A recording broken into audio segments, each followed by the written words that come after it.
Bonjour à tous et bienvenue sur Energia, l'émission de vulgarisation technique sur les moyens de production d'énergie.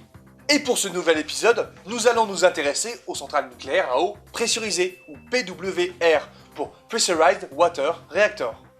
Mais je vous conseille d'aller voir mes épisodes précédents sur les centrales nucléaires, car certaines notions déjà expliquées seront passées rapidement pour pouvoir en développer de nouvelles dans cette vidéo. Les centrales nucléaires à eau pressurisée utilisent l'énergie nucléaire provenant de la fission des atomes de son combustible et la transforment en énergie thermique. Cette énergie thermique est ensuite transformée à son tour en énergie cinétique, puis en énergie mécanique et enfin en énergie électrique. Ces transformations énergétiques sont identiques à celles que nous avons vues pour les centrales nucléaires à eau lourde et UNGG. Et la structure des centrales nucléaires à eau pressurisée est également très proche de ces deux autres types de centrales. Une centrale nucléaire à eau pressurisée possède plusieurs éléments. Un réacteur avec son combustible, les barres de contrôle pour réguler la réaction et un générateur de vapeur. C'est la partie dite nucléaire. Ensuite, nous avons les turbines, l'alternateur et un condenseur. Et ça, c'est la partie conventionnelle. Puis, 3 circuits permettant de faire circuler les différents fluides caloporteurs. Pour l'instant, rien de nouveau. Mais ce type de centrale nucléaire utilise comme fluide caloporteur et comme modérateur de l'eau légère sous pression, d'où la centrale tire son nom. L'eau légère va donc transporter l'énergie thermique produite par la fission des atomes vers les générateurs de vapeur. Puis l'eau du circuit secondaire va se vaporiser. Cette vapeur va passer dans les turbines pour transformer l'énergie cinétique en énergie mécanique. Et, bien entendu, le rotor d'un alternateur est relié aux turbines pour obtenir l'énergie électrique.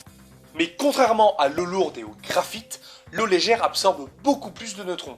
Pour compenser, il faut que le combustible libère plus de neutrons. Et pour cela, il doit être enrichi en matière fissile. L'uranium à l'état naturel est composé de 2 isotopes. L'uranium 238 et l'uranium 235. Le premier représente 99,28% de l'uranium naturel et le second 0,72%. Mais ces 2 isotopes ont des noyaux différents. Dans le cas de l'uranium 235, son noyau est fissile. Cela signifie que cet isotope va se fissionner lorsqu'un neutron va le rencontrer, ce qui va libérer l'énergie thermique et les rayonnements ionisants pour continuer la réaction.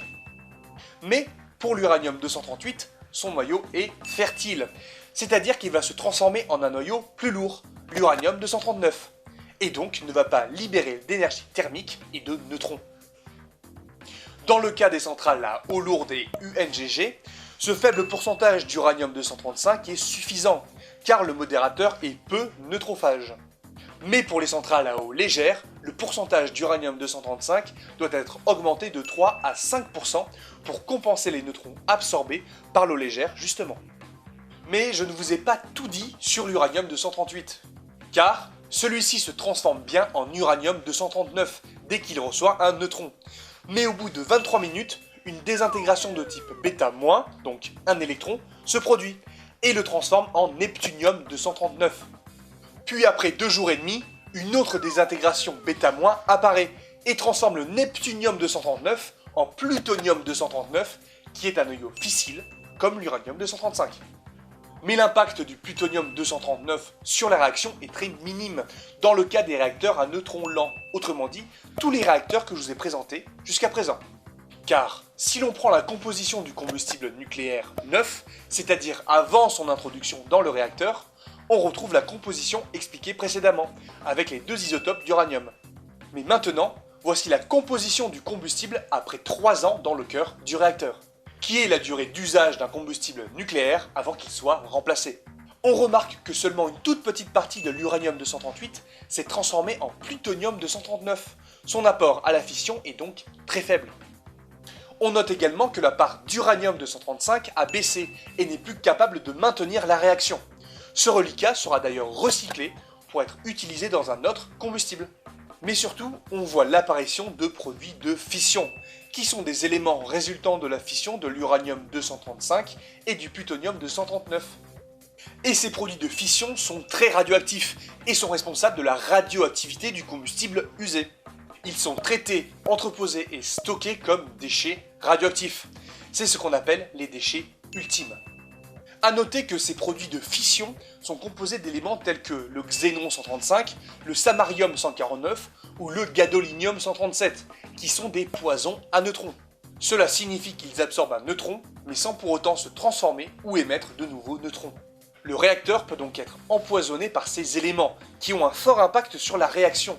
C'est pour cela que le combustible est remplacé au bout d'un certain temps. Mais il se peut que certains poisons soient introduits intentionnellement pour contrôler la réaction, en plus des barres de contrôle. On appelle ça les poisons consommables. Comme par exemple, du bore peut être introduit à l'eau légère pour réduire la forte réactivité d'un combustible neuf. La filière des centrales à eau pressurisée, qui vient remplacer la filière UNGG au début des années 70, est une technologie américaine, développée par la société Westinghouse. La première centrale nucléaire à eau pressurisée en France est celle de Fessenheim, composée de 2 réacteurs, mise en service en 1978. Ce qui en fait la plus vieille centrale en exploitation de France. Et à l'heure où j'écris cet épisode, sa date de fermeture est floue. La totalité des centrales nucléaires françaises en fonctionnement utilisent des réacteurs à eau pressurisée. Seule la puissance change selon la date de construction de la centrale. Il existe 3 paliers de puissance. Le palier 900 MW avec 34 réacteurs, le palier 1300 MW avec 20 réacteurs et le palier 1450 MW avec 4 réacteurs. A noter que le début de construction de la première centrale à eau pressurisée, donc Fessenheim, date de 1970 et que la mise en service du dernier réacteur, 1450 MW, chose B, date de 1997. Il aura donc fallu 27 ans pour construire le parc nucléaire que nous connaissons aujourd'hui. Et surtout, ce parc représente 73% de la production électrique française. L'Union soviétique a également développé une technologie similaire nommée VVER, que l'on retrouve dans les anciens pays satellites de l'URSS, comme la Hongrie ou la Bulgarie. Le rendement d'une centrale nucléaire à eau pressurisée correspond à l'énergie thermique transformée en énergie électrique, et à une valeur de 30%. Donc, comme les centrales à eau lourde et les centrales UNGG. Voilà qui conclut cet épisode d'Energia. Alors n'hésitez pas à rejoindre la page Facebook et à vous abonner si la vidéo vous a plu. Et on se dit à dans 2 mois pour un nouveau numéro. A bientôt.